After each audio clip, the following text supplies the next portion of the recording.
Hello everybody at the Turner Sims Hall in Southampton.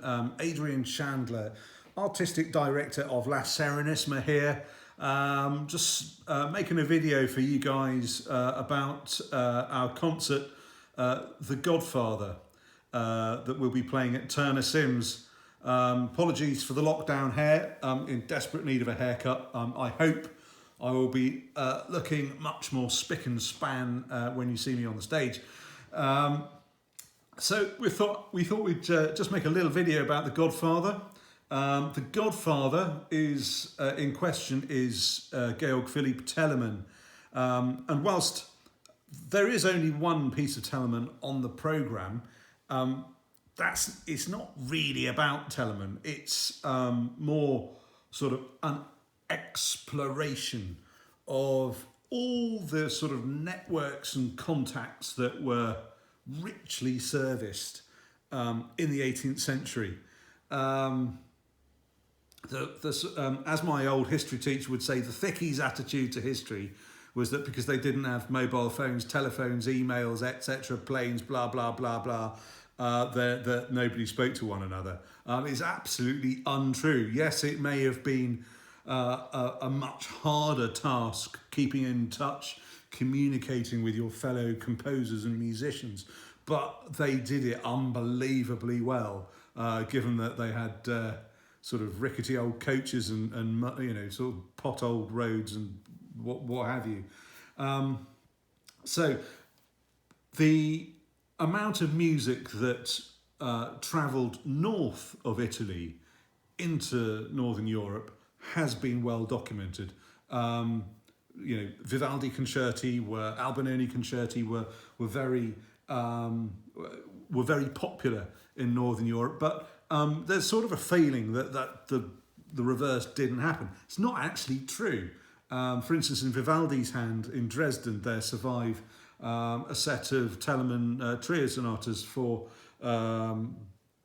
Sorry, did I say Vivaldi's hand? I meant his father. Vivaldi's father's hand. Set of trio sonatas by Telemann in Dresden for flute and violin. Bear in mind, Telemann was the godfather to C.P. Bach. So Telemann knew Bach very well. In fact, it was when Bach got his big job that the church actually wanted Telemann first to have the job, but Telemann turned it down. So you've got that, but also you have a very, very important musician, Johann Georg Pisendel, who was a virtuoso violinist, guy for whom probably Bach wrote the unaccompanied works for violin. Now, he's very, very important because he, in 1716, with the court of Dresden, went on tour to Italy. And they ended up in Venice, and Pisendel sought out Vivaldi and then got his employer's permission that he could stay on in Venice. So he spent most of 1716 in Venice studying with Vivaldi, not only the violin, but composition as well. How do we know that he studied composition as well? Well, the A minor concerto movement that you will be hearing in the concert, it's written on Italian paper and it has corrections in Vivaldi's hand in the manuscript. So that's how we know. So he studying in 1716 with Vivaldi, came back for more lessons in 1717 and took a huge amount of music back to Dresden with him. Music that either he had been given by Vivaldi or other composers. He took back a huge number of works that were bearing personal dedications to him, but also when he was in Venice, he took the opportunity to copy a huge number of Vivaldi concertos. So in the Saxon Library in Dresden now, they have the second largest collection of Vivaldi sources on the planet. And they have a lot. They really do. The A minor fiddle concerto movement is quite interesting because not only do you have the Vivaldian element in it? One also feels that it was probably given to Pisendel by Vivaldi to Pisendel as a sort of exercise. And there are certain things about it that smack very heavily of the G minor concerto from Leicester and Monaco. It was a very popular concerto at that time. But more interestingly, in fact, is the fact that in that movement, there are two massive little nuggets that I feel influenced Bach very, very heavily. So the theme bears an uncanny resemblance to the Bach's double violin concerto, and also towards the end of the movement, there's a passage that both harmonically and technically speaking, from a violinistic point of view, bears an uncanny resemblance to the Barriolage passage towards the end of the A minor violin concerto of Bach. So I think this piece was set by Vivaldi. Vivaldi set an exercise for Pisendel. Pisendel did it. Vivaldi corrected it. Pisendel took it back to Germany. Bach saw it. And, well, the rest, as they say, is history. Can you prove any of that? No, you can't. So, but it all seems to fit. The opening piece is a wonderful, brilliant concerto by Telemann. Telemann was, it's quite odd really, considering his hourly, his concertos seem very Italian. Yet Telemann earlier in his life said that he didn't really like the Italian style, and his concertos mostly smell of France, is what he wrote. But I mean, actually, yes, there are obviously French elements in the concerto and German elements. I mean, Telemann was a big fan of what he called mixed taste, which is sort of a melting pot of all the European styles, of which he included German, French, Italian, and English.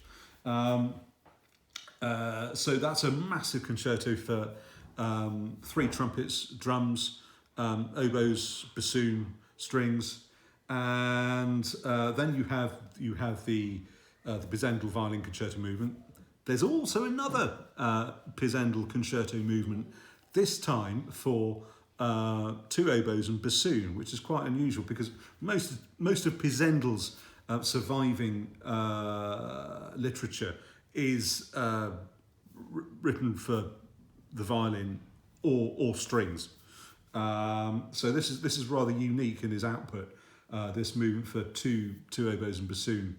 The first half finishes with yet another concerto movement, and this time it's by Bach.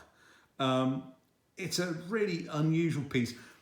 A lot of people have suggested that it's actually a sinfonia to a cantata. There are two titles on the first page of the manuscript. One is Sinfonia and one is Concerto. But in actual fact, if you look at where the concerto title's been written on the manuscript, it's plumb dead centre, right in the middle of the top of the page. Sinfonia is being written right to the far left. So my feeling, therefore, is that in actual fact it was conceived originally as a concerto and only later was used as a sinfonia. Bach scholars have tended to date the work around about 1745, but I wonder, given that it's a fiendish fiddle part, it really is, and not only is it hard, but actually possibly the hardest thing about it is that you need to have eaten your porridge before you start this one. I mean, it is a killer, an absolute killer. It feels, by the end, you feel as though your right arm's coming off. The first page is horrific. I need to lose some weight and get in shape for that.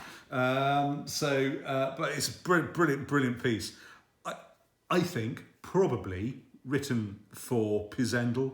Part of the reason because he was pretty much the only guy that could play that kind of crazy stuff. Given that they said Bach scholars think 1745, well, in actual fact, only 3 years earlier, Bach was in Dresden. So yeah, my feeling is it's definitely a piece written for Pisendel.